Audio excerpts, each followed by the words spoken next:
Subhana zil izzati wal haidamati wal haibatihi wal qudratihi wal sultan wal alai wal kamali wal jalali wal jamali wal kibriyai wal jabarut wala yamutu wala yafutu abadan.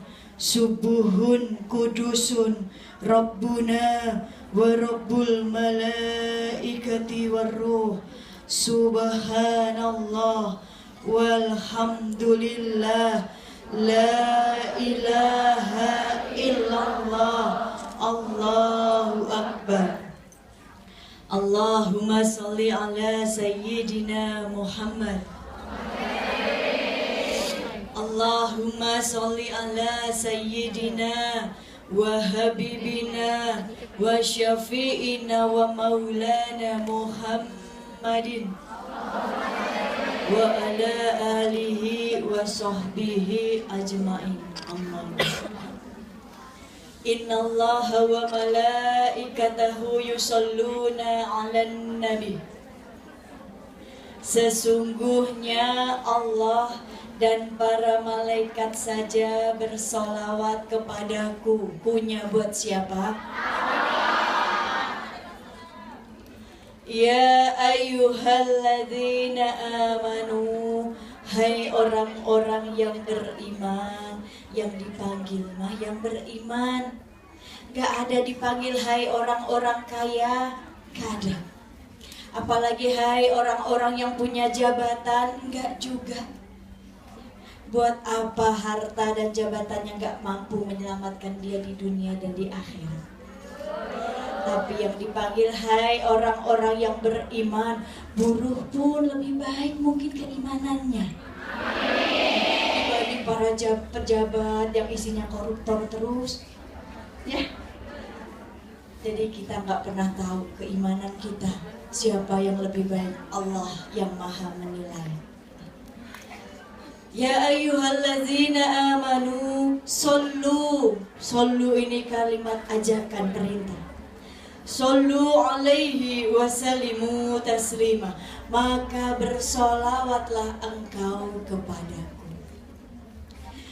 Ya Nabi salam alaika.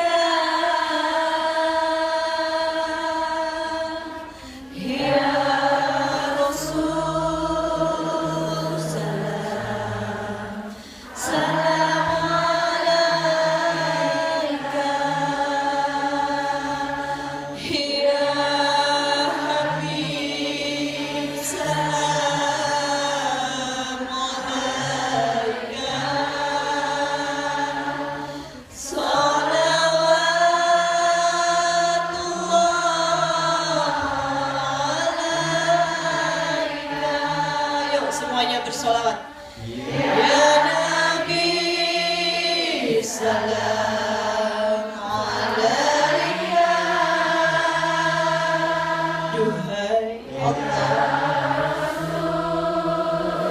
kami yang duduk di sini dalam kebodohan diri,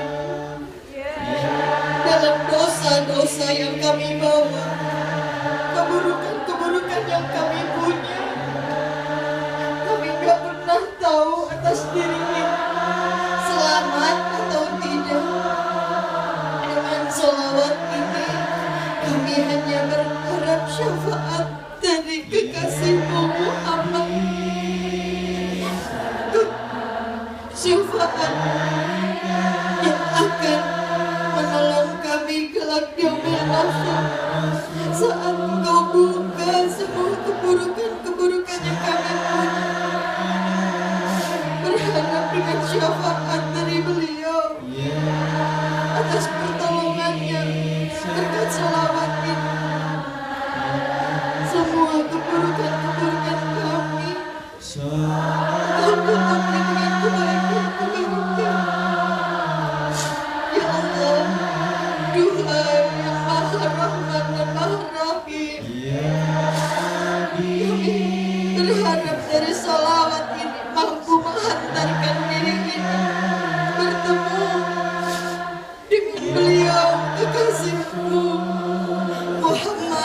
Sallallahu Alaihi Wasallam. Sampaikan rasa cinta kami, kerinduan kami. Semoga Kau pertemukan kami. Dengan sholawat ini mampu menghantarkan diri ini bertemu, bertatap muka dengan beliau, menjadi golongan-golongan umat yang berat. Ya Nabi, salam alaika. Ya Rasul, salam alaika. Ya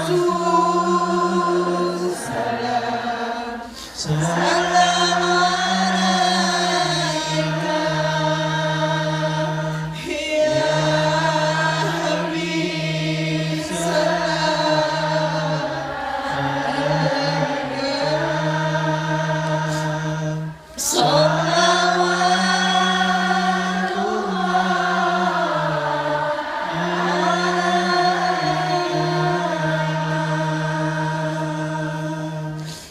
Ya Nabi,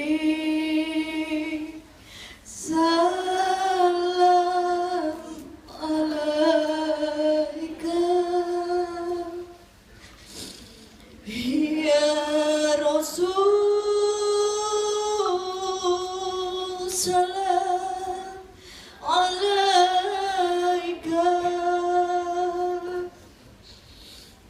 Ya Habib, salam alaika.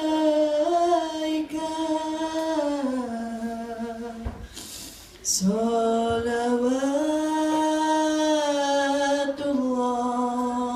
alaika.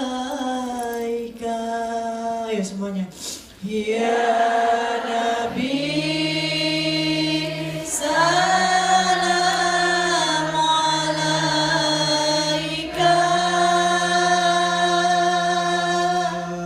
Ya Rasul, salam alaika.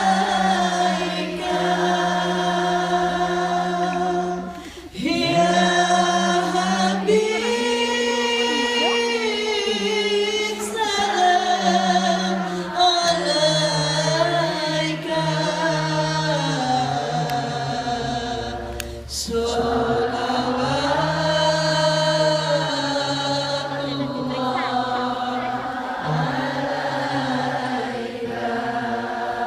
Allahumma sholli wa sallim wa barik.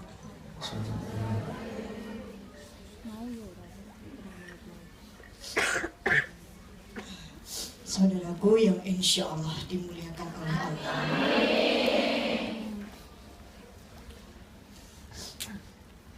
Bukti cinta Rasul kepada kita saat di penghujung akhir hayatnya, saat sakaratul maut menjemput beliau, semua sahabatnya sudah berkumpul. Mereka tahu masa-masa ajalnya sudah tiba. Lalu Fatimah membukakan pintu karena ada tamu. Lalu Rasul bertanya kepada Fatimah, "Duhai Fatimah putriku, siapa tamu itu?" Saat itu Rasul hanya bisa terbaring, lemah. Lalu Fatimah membukakan pintu dan mengatakan, "Ayahku sedang sakit dan tidak menerima tamu." Tapi Rasul bertanya, "Siapa mereka ya Fatimah?" "Saya tidak tahu ayahku, karena saya tidak pernah melihat sebelumnya." Dan Rasul menjawab, "Dialah malaikat pencabut nyawa." Lalu Fatimah putrinya gak mampu menutupi kesedihannya. Air matanya terus keluar. Ayahnya, seorang pemimpin umat, menjadi teladan buat kita semua yang menyebarkan kebaikan, menyebarkan Islam hingga kita tahu Islam seperti apa. agama yang dimuliakan oleh Allah. Gak mampu menahan kesedihannya. Lalu malaikat masuk menghampiri beliau. Dan malaikat pun memalingkan wajahnya. Hingga Rasul bertanya, duhai malaikat, kenapa kau palingkan wajahmu? Dan malaikat menjawab, bagaimana aku tega melihat wajah kekasih Allah diambil nyawanya. Karena rasa sakit sakaratul maut ini seperti binatang yang dikuliti hidup-hidup, seperti ribuan tusukan pedang. Dan saat sakaratul maut itu menghampiri Rasul, Umar memegang kaki beliau, sudah dingin. Sampai akhirnya batas tenggorokan. Rasul hanya mengucapkan, sungguh sakit rasa sakaratul maut ini. Kalau aku saja merasakan rasa sakitnya, bagaimana dengan umatku? Umati, umati, umati, kita yang difikirkan. Di akhir-akhir ajalnya kita yang difikirkan, bukan siapa-siapa. Rasul gak menyebutkan istriku, jauh jati, atau anakku, enggak. Karena istri dan anaknya sudah menjadi golongan umatnya. Kalau Rasul saja di akhir hayatnya memikirkan kita, bagaimana dengan kita? Sholawat ini bukti cinta kita kepada beliau. Berharap apa dengan sholawat ini? Syafaatnya. Apa sih syafaat? Pertolongan. Kita itu gak punya apa-apa. Fakir, yang kita bawa cuma dosa-dosa kita saja. Banyak banget dosa kita, gak ada yang gak punya dosa. Ada di sini yang gak punya dosa? Gak ada. Dosa yang dulu, dosa mata kita. Bagaimana mata ini melihat kemaksiatan, melihat sesuatu yang diharamkan. Belum mata ini berburuk sangka kepada orang lain dengan penglihatan kita. Belum telinga ini mendengarkan sesuatu yang tidak baik, untuk bergunjing kita menikmati mendengarkan. Belum hati kita yang kotor. Belum tangan ini selalu mengambil hak yang bukan hak kita. Belum kaki ini berjalan ke tempat-tempat yang gak diridhoi oleh Allah, gak diridhoi oleh suami. Belum kemaluan kita, dosa kemaluan kita, banyak sekali dosa kita. Belum dosa bohong kita, banyak. Kita gak punya apa-apa, fakir. Di mata Allah kita fakir. Cuma berharap apa? Dari syafaat ini, sholawat yang kita haturkan untuk beliau Rasulullah Sallallahu Alaihi Wasallam, mudah-mudahan sholawat ini syafaatnya kembali lagi kepada kita. Di yaumil mahsyar, saat Allah buka, nanti Allah kumpulkan semua, baik laki-laki maupun perempuan, semua dalam keadaan telanjang. Gak ada lagi yang mempunyai rasa malu. Enggak. Semuanya mempunyai rasa takut. Takut mempertanggungjawabkan setiap keburukan yang dia lakukan, setiap dosa yang pernah dia perbuat.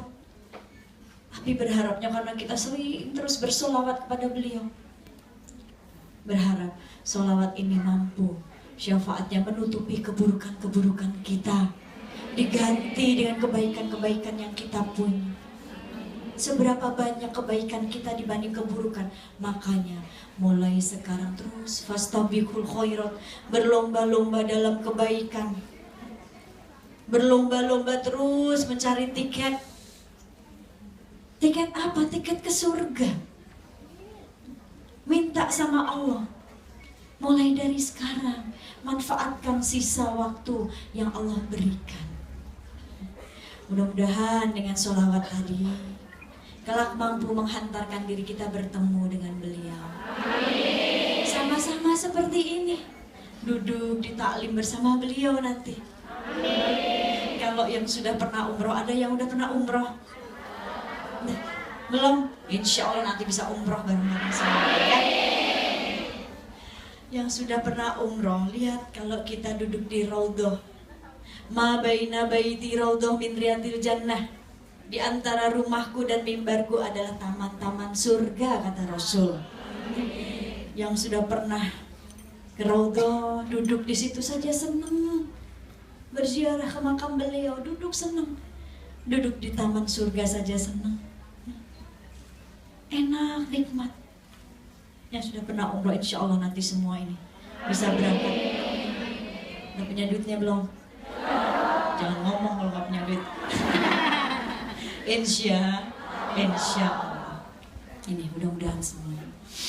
Alhamdulillah, puji syukur sampai saat ini Allah masih memberikan kita nikmat sehat. Sehat yang penting, bukan nikmat yang lain. Bukan nikmat yang lain, tapi nikmat sehat. Kalau sehat kita bisa ibadah dengan baik. Kenapa Mbak Nuris?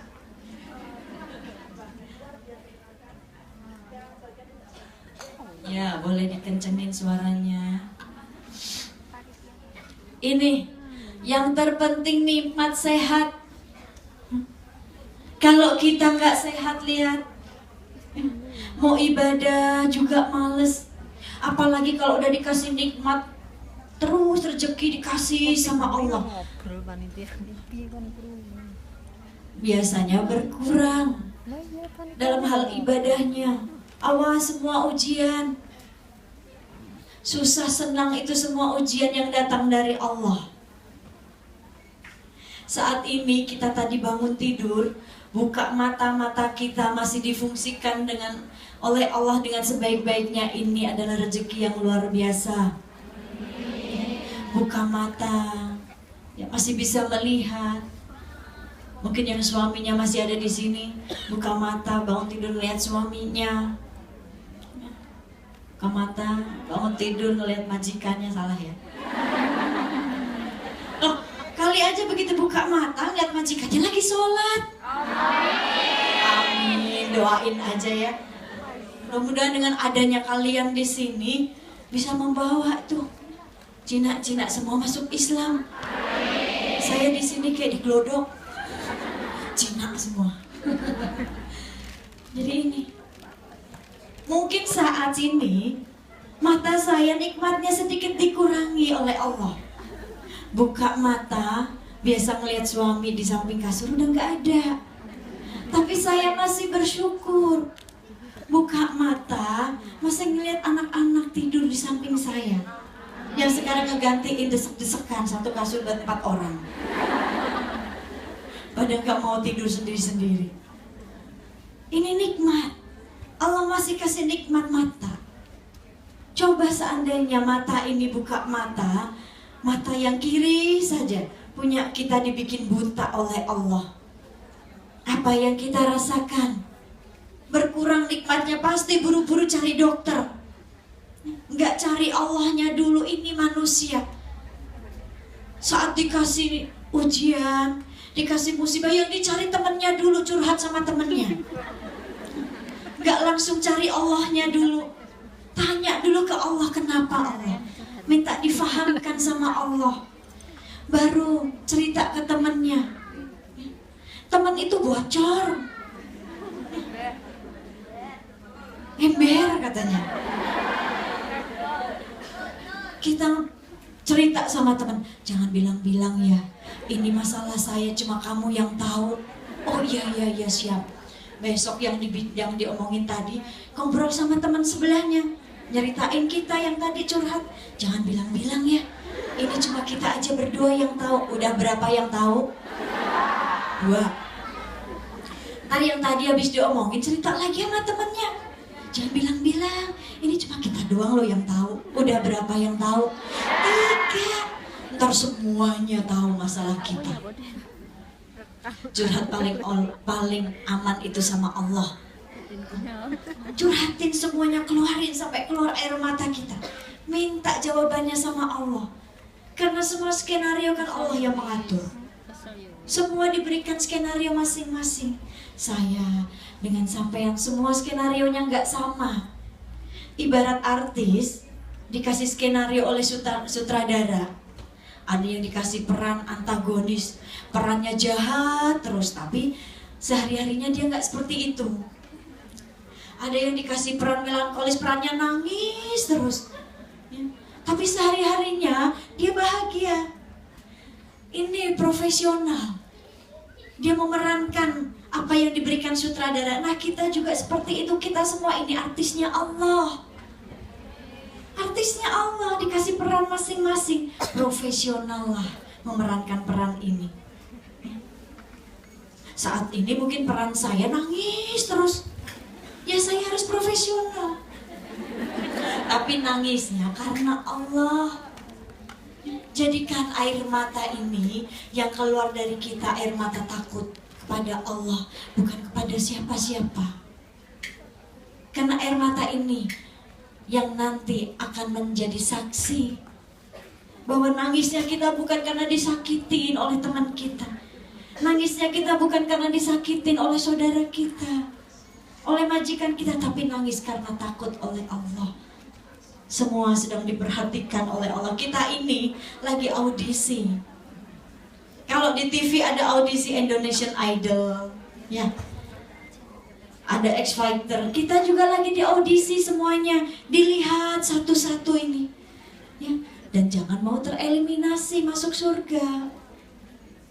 Jangan. Cari tiket sebanyak-banyaknya. Diri kita ini marketing. Marketing buat diri kita, jualan. Lebih banyak yang dijual tiket ke surga atau ke neraka, ya diri kita. Kalau pergaulan kita lebih banyak maksiatnya, ya neraka, tiket neraka yang kita kumpulkan. Kan kayak nonton konser. Kita pengen lihat Maher Zain, ya.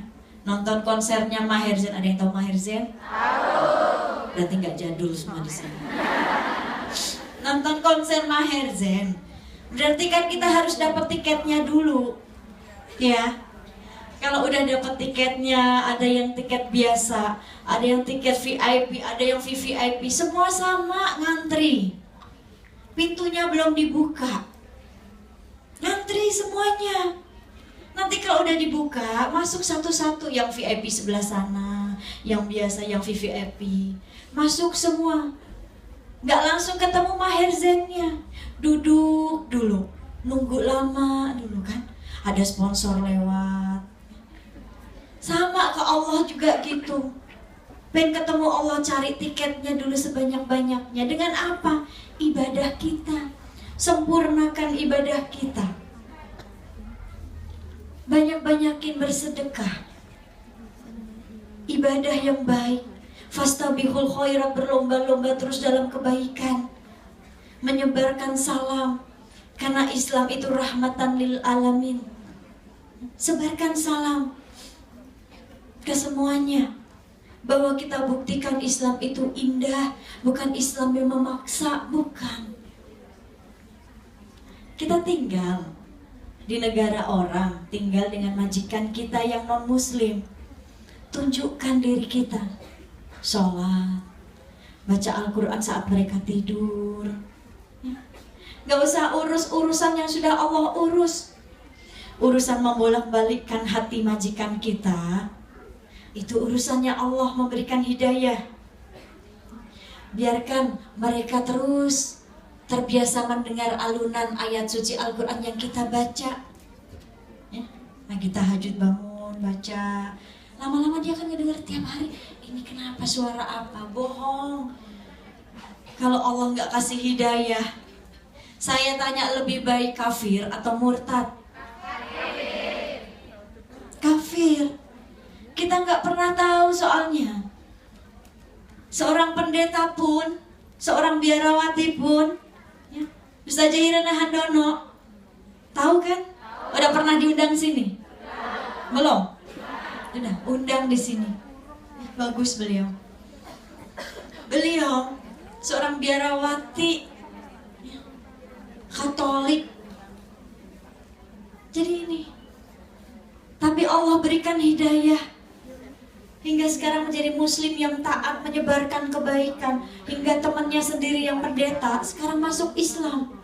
Jadi lebih baik kafir daripada kita murtad. Kita udah muslim dari kecil, udah syahadat, udah sholat. Saat dikasih ujian, Kita putus asa, buruk sangka ke Allah, kok dikasih ujian terus. Kita marah, kita berpaling dari agama Allah. Na'udzubillah min. Dosa yang gak akan pernah diampuni oleh Allah, yang menyekutukan Allah. Ini kita juga gak tahu saat dia kafir di sakaratul mautnya, kita gak pernah tahu saat di dalam hatinya dia bersyahadat kepada Allah. Ada yang tahu? Gak ada. Jadi Allah yang berhak membolak-balikkan hati. Tugas kita semua ini udah jadi ustazah semua. Amin. Udah berapa lama ngaji Mbak Nuris? 4 tahun. Nggak harus hafal kitab, nggak harus hafal hadis ratusan. Buat apa semuanya nggak diamalkan? Tapi satu yang kita punya, kita amalkan, kita sebarkan kebaikan itu. Ini ilmu yang bermanfaat. Buat apa orang yang punya ilmu tinggi-tinggi tapi sombong? Ya, tapi ilmunya untuk dijual, Allah marah. Kan kita belajar seperti padi. Lihat padi, semakin ke atas semakin apa? Semakin menunduk. Ini ilmu kita walaupun sedikit, tapi kita amalkan, kita minta selamat dunia akhirat oleh Allah. Ini yang bermanfaat. Kita sebarkan ke teman-teman kita.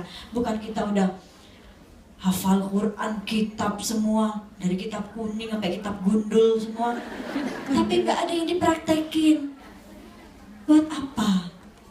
Ya, ini. Jadi kita semua di sini fakir, nggak punya apa-apa di mata Allah. Yang kita bawa apa sih saat kita mati? Cuman kain kafan yang nempel.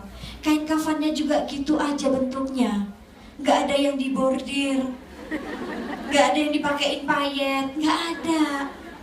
Emang kita bisa pesen gitu? Nggak ada, semua sama. Jadi di mata Allah semuanya sama. Semua sama, tinggal balik lagi ke tanah. Dikafanin, mau presiden, mau pejabat, siapapun, kafannya ya bentuknya seperti itu. Nggak ada mau presiden kafannya beda, enggak, harganya juga sama, namanya juga kafan. Beda T, kafan sama kaftan. Jangan salah ambil. Di lemari kita kayaknya paling banyak kaftannya daripada kafan. Ya, ditumpukan paling banyak kaftannya. Beli lebaran, beli di Tanah Abang, pesen kirimin ya. Lagi musim kaftan dikirimin dari Tanah Abang. Mau yang biasa, mau yang ada payetnya, tapi kafannya belum punya. Udah ada yang punya kafan belum? Beli habis ini? Belum siap. Kalau kita meninggal mah jangan nyusahin orang. Diamanahin. Saya udah nyiapin di rumah. Takut. Kematian bukan momok yang harus ditakutin. Kita semua ngantri kok. Kemarin mungkin suami saya, besok nggak tahu saya duluan, anak saya duluan, orang tua saya duluan, atau saudara saya duluan. Semuanya ngantri, nggak ada yang tahu kematian. Ya, ngantri semuanya. Sebelum kita tinggal di sini, kita tinggal di mana? Sebelum di alam rahim kita tinggal, ribuan tahun yang lalu Allah sudah hidupkan ruh kita. Tinggal di alam ruh. Ya. Ruh kita sudah dihidupkan oleh Allah. Ditanya Allah, Stubi Rabbikum, apakah engkau meyakini aku menjadi Tuhanmu?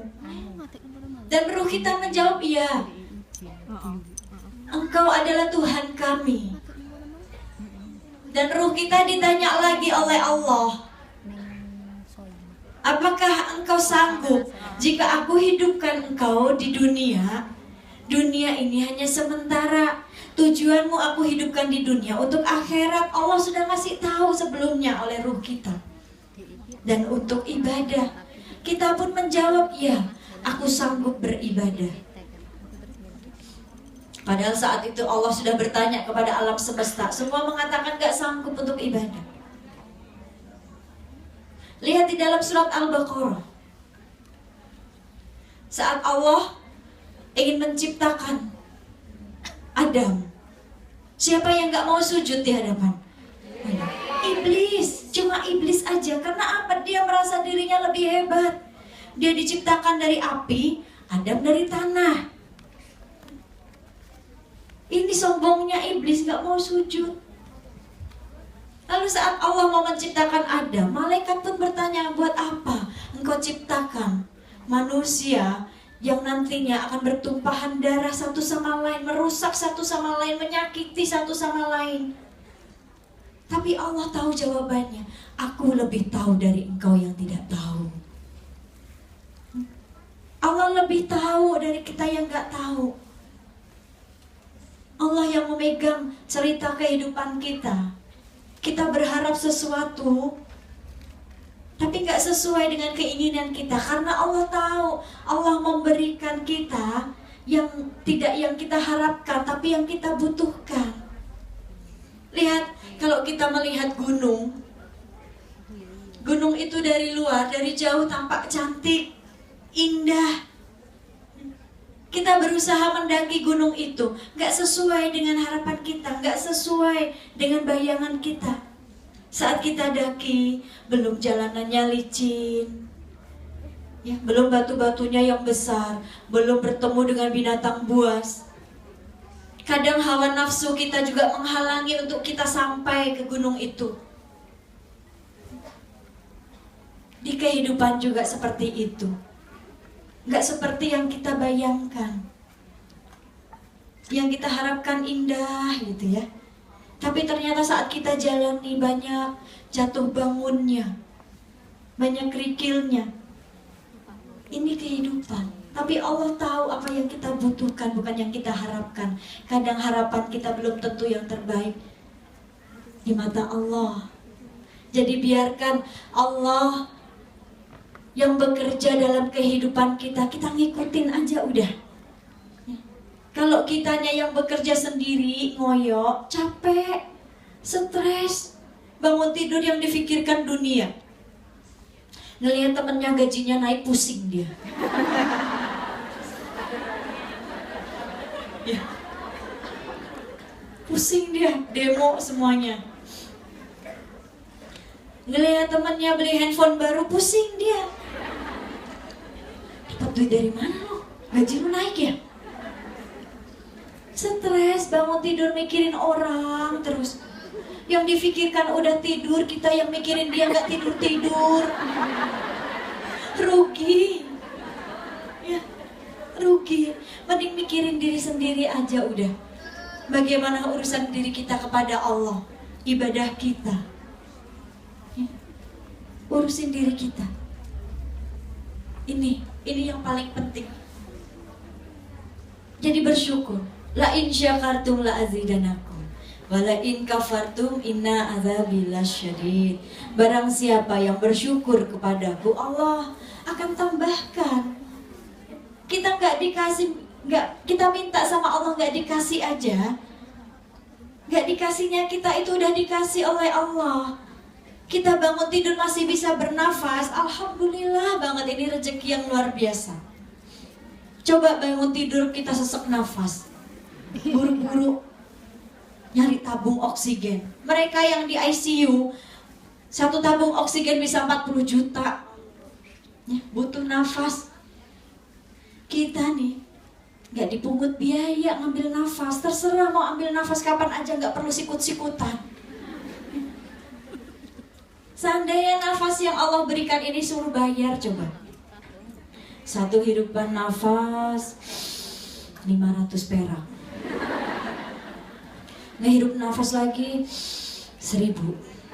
Dikali berapa kali? 24 jam kita ngirup nafas, gak kehitung lagi dan gak kebayar. Belum ada 24 jam saya udah mati duluan. Gak bisa bayar. Yang panjang umur ya koruptor yang duitnya banyak. Buat kita gak ada 24 jam, kuburan udah penuh. Itu rezekinya penggali kubur. Dia doanya apa tiap hari? Mudah-mudahan besok ada yang mati lagi. Lah dia dapat rezekinya dari situ.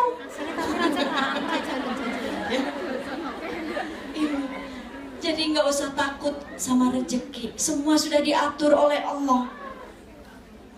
Lalu saat tadi kita dihidupkan di alam ruh, kita hidupkan di alam rahim, di alam rahim ibu kita.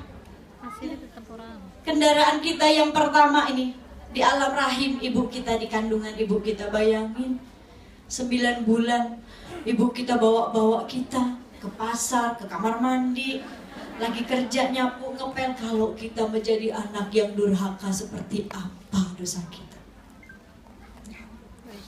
Ini di alam rahim, di usia kandungan 4 bulan Allah tiupkan ruh, Allah tiupkan nyawa. Di sini malaikat bertanya kepada Allah, ya Allah, akan kau jadikan ini laki-laki atau perempuan? Bagaimana dengan takdirnya? Bagaimana dengan kematiannya? Bagaimana dengan rezekinya? Di usia berapa nanti dia mati? Semua rahasia Allah saat kita hidup di alam rahim ini, di usia 4 bulan ini. Ini di sini muncul keinginan-keinginan 270 hari, muncul keinginan-keinginan. Ada yang lagi ngidam. Ngidam mah akal-akalnya kita doang. Pengen dapat perhatian. Dideketin suami, bleh.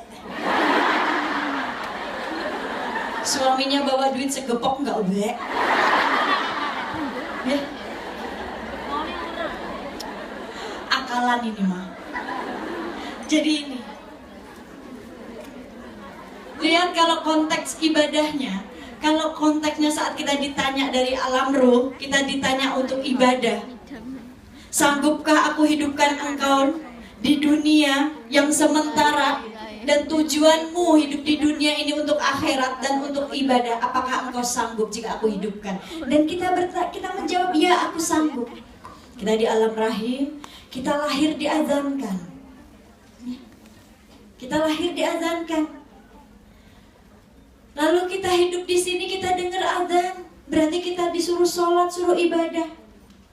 Saat orang umroh atau haji pasti diazankan, diantarkan dengan azan. Karena apa? Semua menjadi duyufur rahman, menjadi tamunya Allah yang gak pernah tahu saat ibadah di sana. Semua sudah menjadi takdirnya. Bisa pulangkah lagi ke Indonesia atau ke negara masing-masing?